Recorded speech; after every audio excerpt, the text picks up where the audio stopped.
সাত নম্বর হাদিস শরীফ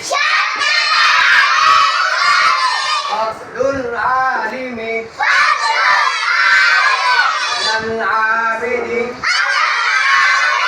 কাফদলি আলা আদনাকুম।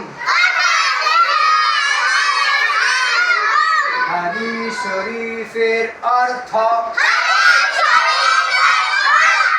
তোমাদের মধ্যে সর্বাপেক্ষা ছোট ব্যক্তি হইতে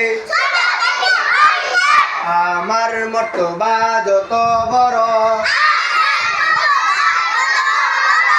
বেইলম আবিদের চেয়ে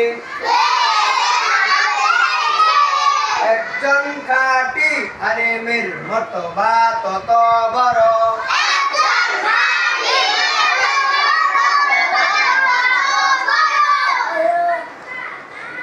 সাত নম্বর হাদিস শরীফ